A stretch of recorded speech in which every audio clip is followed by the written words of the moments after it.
Release हुई movie Prithviraj Chauhan की detail explanation करने वाले हैं और ये मूवी आप सभी के लिए मस्ट वॉच है गाइस, क्योंकि इस मूवी में उस वीर की गाथा है जिसकी मौत के बाद से हमारा देश भारत गुलामी की जंजीरों में बंधा रहा और 750 साल बाद 1947 में हमें आजादी दोबारा मिली। सो मूवी की शुरुआत में हमें 1192 के समय का अफगानिस्तान के शहर गजनी को दिखाया जाता है, जिसके दरबार में हम सुल्तान गौरी के साथ साथ अफगानिस्तान की अवाम को भी देखते हैं। फिर अवाम के शोर के शांत होने पर जंजीरों में लिपटे हुए पृथ्वीराज चौहान मैदान में आते हैं, साथ ही उनके सैनिक भी वहां पर बंदी बने हुए थे और वही अवाम के बीच में हम पृथ्वीराज के परम मित्र और कवि चंद्रवरदाई को भी देखते हैं, जो कि पृथ्वीराज का स्वागत उनके पराक्रम की जय जयकार करते हुए कर रहा था। सुल्तान मोहम्मद गौरी का सैनिक पृथ्वीराज चौहान को अपना सर सुल्तान गौरी के आगे झुकाने के लिए बोलता है और अगर उसने ऐसा किया तो सुल्तान गौरी उसकी और उसके साथियों की जान को बख्श देंगे। लेकिन पृथ्वीराज सिर और ऊपर कर लेता है और हम देख पाते हैं कि पृथ्वीराज की आंखें ही नहीं थी, उनकी आंखें तो पहले ही निकाल ली गई थी।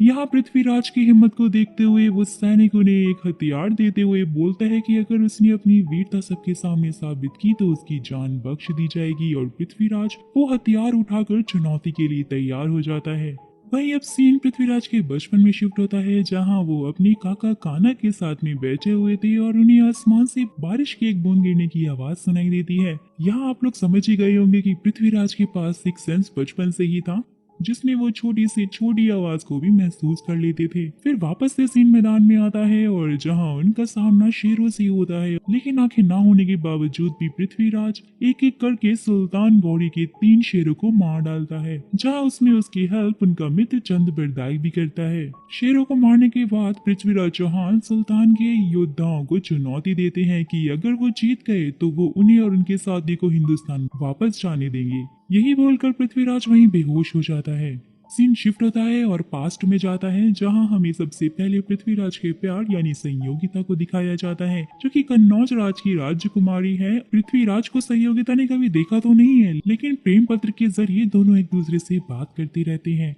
वहीं हम चंद्रबरदाई को देखते हैं और ये पता चलता है कि वो एक ज्योतिष भी है और उनके मुताबिक संकट आने ही वाला है। फिर पृथ्वीराज को पता चलता है कि सुल्तान गौरी के भाई वीर हुसैन का दूत उनसे मिलने के लिए आया है। वहीं दरबार में आने के बाद दूत पृथ्वीराज को बताता है कि वीर हुसैन अपने भाई की दासी को लेकर भाग गए हैं, क्योंकि वो एक दूसरे से प्रेम करते थे। लेकिन सुल्तान गौरी को ये मंजूर नहीं है कि उनका भाई किसी नाचने गाने वाली से शादी करे। पृथ्वीराज चौहान दूत को भेजकर अपने दरबार के वीर सिपाहियों की राय मांगते हैं, जहां हम देखते हैं कि काका ने अपनी आंखों पर पट्टी बांधी हुई थी और वो बोलते हैं कि हम अफगानी सुल्तानों की मदद क्यों करें, क्योंकि उन्होंने तो हमारे सोमनाथ मंदिर को तोड़ा था। लेकिन पृथ्वीराज सबको अपना हिंदू धर्म याद दिलाते हैं और समझाते हैं कि उनके द्वार पर कोई औरत के हक के लिए मदद मांगने आए तो वो उसकी मदद जरूर करेंगे, चाहे उसमें उनकी जान ही क्यों न चली जाए, क्योंकि वो सिर्फ धर्म के लिए ही जीते हैं और धर्म के लिए ही मरेंगे। फिर पृथ्वीराज अपने 10 वीरों को लेकर वीर हुसैन को हिंदुस्तान में लानी चाहते हैं और ये खबर सुल्तान गौरी को भी मिल जाती है कि उनके भाई को पृथ्वीराज ने शरण दी है।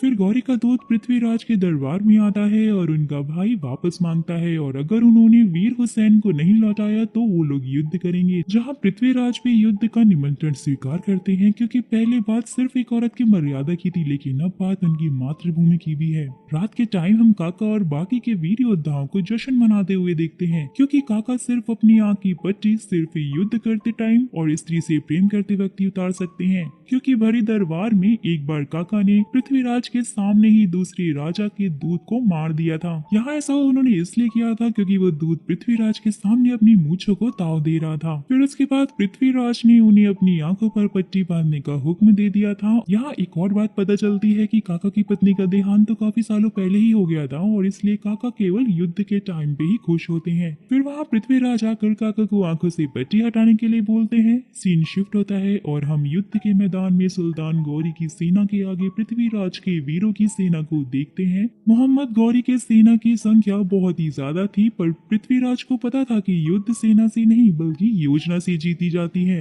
जहाँ होता भी कुछ ऐसा ही है। अपनी योजना पर अमल करके पृथ्वीराज गौरी को पकड़ लेते हैं, लेकिन युद्ध में गौरी का भाई वीर हुसैन मारा जाता है। रात में हम पृथ्वीराज को वीर हुसैन के शव के पास देखते हैं, जो कि वीर हुसैन को अपनी श्रद्धांजलि दे रहे थे, और वहीं दूसरी तरफ चंद्रबरदाई सुल्तान गौरी से मिलने कारखाने में जाते हैं, जहां वो गौरी गौरी से उनकी जरूरतों के बारे में पूछते हैं तो गौरी उससे मौत की मांग करता है क्योंकि युद्ध में पृथ्वीराज की विजय हुई थी। लेकिन चंद्रवरदाई गुलाम सुल्तान गौरी को बताता है कि पृथ्वीराज की जीत शत्रु को हराने में नहीं बल्कि शत्रु से हारने के बाद उस शत्रु को मारने में है। सुल्तान को समझ नहीं आता कि वो क्या कहना चाहता है। सीन शिफ्ट होता है और अगले दिन दरबार में हम दरबारियों के साथ में सुल्तान गौरी को भी अपनी मौत की मांग पृथ्वीराज से करते हुए देखते हैं, लेकिन पृथ्वीराज गौरी को जिंदा ही छोड़ देते हैं क्योंकि गौरी के मरने के बाद और भी अफगानी सुल्तान हिंदुस्तान की ओर बढ़ेंगे। यहाँ सारे सुल्तानों में अपने नाम का खौफ बनाए रखने के लिए ही पृथ्वीराज ने गौरी को जिंदा छोड़ा था।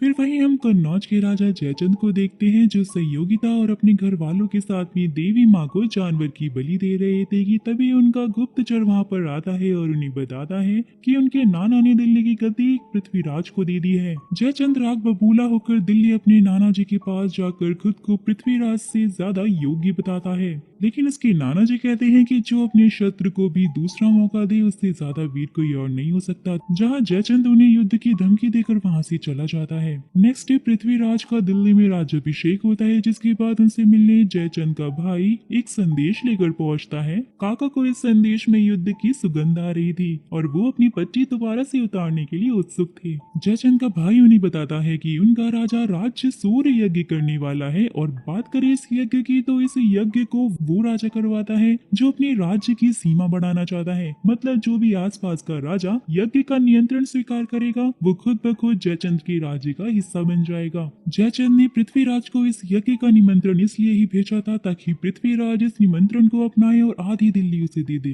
लेकिन काका और सभी योद्धा के साथ पृथ्वीराज यज्ञ में जाने के निमंत्रण को मना कर देता है और युद्ध के निमंत्रण को स्वीकार कर लेता है। फिर जब पृथ्वीराज यज्ञ में नहीं आते हैं तो जयचंद पृथ्वीराज की एक सोने की मूर्ति को बनाकर द्वारपाल की जगह पर खड़ा कर देता है क्योंकि शास्त्रों के अनुसार यज्ञ में अगर पृथ्वीराज की मूर्ति रहेगी तो युद्ध यज्ञ होने के बाद ही लड़ा जाएगा, नहीं तो उन्हें यज्ञ से पहले ही युद्ध को लड़ना होगा। शायद वो अगर पहले लड़ते तो यज्ञ के लिए वो जिंदा ही ना बचते। जयचंद ने यज्ञ में संयोगिता के स्वयंवर की भी घोषणा कर दी थी ताकि वो अपनी सेना को और ज्यादा मजबूत कर सके, लेकिन जब संयोगिता को ये बात पता चलती है कि पृथ्वीराज की मूर्ति को द्वारपाल के रूप में खड़ा किया गया है तो वो अपनी फादर के पास जाकर उन्हें बता देती है कि वो सिर्फ पृथ्वीराज से ही शादी करेगी। और ये सुनकर जयचंद का पारा और ज्यादा चढ़ जाता है, लेकिन उन्हें संयोगिता की माँ ये बोलकर शांत करवा देती है कि वो संयोगिता को बाद में समझा देगी। दोस्तों राजा रजवाड़ों के टाइम पे रोटी कपड़ा मकान से लेकर नौकरी छोकरी के लिए भी कितनी मेहनत करनी पड़ती थी ना, लेकिन देखो हमारे टाइम पे घूमना फिरना ये सब कितना आसान और कितना फ्री है। देखो मेरी तरफ पृथ्वीराज के साथ उनके सभी योद्धाओं को ये बात पता चल जाती है कि जयचंद ने पृथ्वीराज की मूर्ति बनवाई है और उसे द्वारपाल की जगह पर खड़ा कर दिया है, जिससे कि वो लोग बहुत ज्यादा क्रोधित हो जाते हैं। रात में संयोगिता की माँ उसे समझाने आती है तो वो उल्टा संयोगिता ही उन्हें समझाने लग जाती है कि वो अपनी पसंद से ही शादी करेगी और अगर ऐसा नहीं हुआ तो उसे अपनी मौत मंजूर होगी। नेक्स्ट डे स्वयंवर में संयोगिता सभी के सामने पृथ्वीराज को अपना पति घोषित करती है और जयचंद्र कुछ करे उससे पहले ही संयोगिता पृथ्वीराज की मूर्ति पर जाकर वरमाला डाल देती है। जयचंद संयोगिता को मारने ही वाले थे कि तभी वहाँ पर पृथ्वीराज अपने योद्धाओं के साथ में आ जाते हैं और संयोगिता के साथ उनकी दासियों को भी अपने साथ में ले जाते हैं क्योंकि संयोगिता की दासियां पृथ्वीराज के योद्धाओं से प्रेम करती थी। जयचंद इस अपमान का बदला लेने के लिए अपनी सेना को तैयार करता है, लेकिन जयचंद के पिता उसे ये बोलकर मना कर देते हैं कि युद्ध मैदान में लड़ना ना कि गलियों में, और वैसे भी अभी उनकी बेटी पृथ्वीराज के साथ में है। वहीं दूसरी तरफ पृथ्वीराज और संयोगिता ने पहली बार एक दूसरे को देखा था तो दोनों रात में प्यार भरी बातें करने लग जाते हैं और सुबह में संयोगिता को सम्मान के साथ में रानी बनाया जाता है। दरबार में चौहानों के बुजुर्ग आकर पृथ्वीराज को संयोगिता को वापस उसके घर भेजने के लिए बोलते हैं ताकि दोबारा से राजा जयचंद से वो बात करे और पूरी विधि विधान के साथ में वो बारात वहाँ पर लेकर जाए, क्योंकि अगर उनका राजा ही रानी को भगाकर लाया है तो आम जनता भी उनकी लड़कियों को भगाकर ले जाने लगेगी, जिससे कि उनकी मर्यादा मिट्टी में मिल जाएगी। लेकिन संयोगिता उन्हें बताती है कि वो पृथ्वीराज के साथ में वहाँ पर भागकर नहीं आई है, बल्कि उसने अपने माता पिता और जनता के सामने पृथ्वीराज को अपना पति स्वीकार किया था। दोनों का विवाह अजमेर में ही होता है और जब वो अपनी कुल देवी के मंदिर में प्रार्थना के लिए गए थे तब जयचंद अपने सैनिकों के साथ में अजमेर की सीमा यानी कि गौड़पुर के किले पर कब्जा कर लेता है। तब काका और बाकी के योद्धा गौड़पुर के किले को दोबारा हासिल करने के लिए जाते हैं, वो भी बिना पृथ्वीराज को बताए। गौड़पुर के किले को तो वो लोग जीत जाते हैं, लेकिन इसमें काका के साथ 64 वीर योद्धा भी मारे जाते हैं, 64 यानी कि 64। नेक्स्ट डे हम पृथ्वीराज के राज्य के सभी औरतों और आदमियों को वीरों के शोक सभा में देखते हैं, जहाँ कुछ औरतें सहयोगिता को उन सभी लोगों की मौत की वजह मान रही थी। लेकिन फिर वहीं पर खड़ा हुआ एक योद्धा पृथ्वीराज को काका की अंतिम इच्छा बताता है कि उनके इस बलिदान पर वो आंसू नहीं बल्कि जश्न मनाए। तभी वहाँ पर 64 वीरों के पुल गोड़ नगाड़े और गुलाल उड़ाते हुए पृथ्वीराज के पास आकर बोलते हैं कि वो अपने पिता के वीरता पर रोना नहीं चाहते हैं बल्कि जश्न मनाना चाहते हैं। नेक्स्ट सीन में हम जयचंद को एक सौदागर के साथ में देखते हैं और उस सौदागर के जरिए जयचंद सुल्तान गौरी के पास दोस्ती का संदेश भेजता है। वहीं दूसरी तरफ पृथ्वीराज सहयोगिता के साथ में दरबार में आते हैं, क्योंकि सहयोगिता का भी उनके राज्य पर उतना ही हक था जितना कि पृथ्वीराज का था। लेकिन उस जमाने में लोग स्त्री को राज दरबार में नहीं आने देते थे, तो इस बात से वहाँ पर एक और बुढ़ऊ नाराज हो जाते हैं। साथ ही वो पृथ्वीराज के सामने आकर रानी को दरबार में लाने के लिए उनका विरोध भी करने लग जाते हैं, जिस पर रानी सहयोगिता दोबारा से उन बुढ़ऊ को जवाब देती है, जहाँ वो ये कहती है कि उनका धर्म औरतों के हक को मार रहा है, क्योंकि दरबार में एक भी औरत नहीं थी। इसका साफ यही मतलब है कि सभी औरतें सुखी हैं या फिर उनमें से किसी को भी औरतों का दुख दिखता ही नहीं है। रानी की सारी बातें सुनकर सभी योद्धा और दरबारी रानी की साइड में हो जाते हैं और उन्हें सम्मान के साथ में सिंहासन पर बैठाया जाता है। वहीं दूसरी तरफ वो सौदागर भी सुल्तान गौरी के पास में पहुंच गया था और जहां वो उन्हें पृथ्वीराज चौहान से बदला लेने के लिए बोलता है। शायद इस बार वो युद्ध को जीत जाएगा, क्योंकि अब उसका हिंदुस्तान में एक दोस्त भी है। लेकिन जयचंद की सिर्फ एक ही शर्त थी कि युद्ध के बाद गौरी पृथ्वीराज चौहान को जयचंद को सौंप देगा और उसके बदले में वो जो भी चाहे उससे उसकी कीमत मांग सकता है। जहाँ बहुत सोचने समझने के बाद फाइनली मोहम्मद गौरी भी इस ऑफर को मान लेता है। सीन शिफ्ट होता है और युद्ध का माहौल दिखाया जाता है। हम देख पाते हैं कि सुल्तान गौरी इस युद्ध से परेशान है, क्योंकि ये युद्ध काफी दिनों से चल रहा था और उसने अब तक अपने बहुत सारे सैनिकों को भी खो दिया था। यहाँ मोहम्मद गौरी को भी समझ में आ जाता है कि युद्ध के मैदान में वो पृथ्वीराज चौहान को हरा ही नहीं सकता, क्योंकि हिंदुस्तान के सैनिक अपनी मातृभूमि के लिए लड़ भी सकते हैं और मर भी सकते हैं। तो इसलिए मोहम्मद गौरी बड़ी ही चालाकी के साथ में एक षड्यंत्र रचता है और चुपके से रात में पृथ्वीराज चौहान के तंबू पर हमला कर देता है और सभी योद्धाओं को पकड़कर पृथ्वीराज को भी बंदी बना लेता है। वहीं दूसरी तरफ पृथ्वीराज चौहान के पकड़े जाने के बाद सहयोगिता के साथ बाकी योद्धाओं की पत्नियों को भी पता चल जाती है, जहाँ वो अपनी योद्धाओं की पत्नियां बनकर बहुत ही वीरता के साथ में सती करके खुद की जान दे देती है। और वही हम जयचंद को देखते हैं, जो की अपनी बेटी की मौत पर बहुत ज्यादा दुखी होते हैं, क्योंकि मोहम्मद गौरी ने उसका सौदा तोड़ा था, साथ ही वो पृथ्वीराज चौहान को उसे देने के लिए तैयार नहीं था। मोहम्मद गौरी पृथ्वीराज चौहान को अपनी दरबार और अवाम के बीच में एक सूली पर टंगवा कर उन्हें उनका सिर अपने सामने झुकाने के लिए बोलता है। लेकिन गौरी की कायरता के बारे में पृथ्वीराज चौहान उसकी अवाम को बताने लग जाते हैं कि उनका सुल्तान कायर है, जिसने सोते हुए सैनिकों पर हमला किया है, जिसके जवाब में गौरी पृथ्वीराज की दोनों आंखें निकलवा लेता है। रात के टाइम गौरी कैद खाने में चंद्रप्रदाई से मिलने के लिए जाता है, जहाँ चंद्रप्रदाई उसे वापस से वही बोलता है कि पृथ्वीराज की जीत तभी है जब वो अपने शत्रु से हारे और उसके बाद अपने शत्रु को मारे। ये सुनकर गौरी सबके सामने ये शर्त रखता है कि अगर पृथ्वीराज चौहान को अपनी वीरता पर इतना ही भरोसा और घमंड है तो उसकी चुनौतियों को पार करे और अपने साथ अपने सिपाहियों की जान बचाकर हिंदुस्तान वापस लौट जाए। बात का सीन तो हम लोग जानते ही हैं कि किस तरह से पृथ्वीराज चौहान ने उन 3 शेरों को मार दिया था।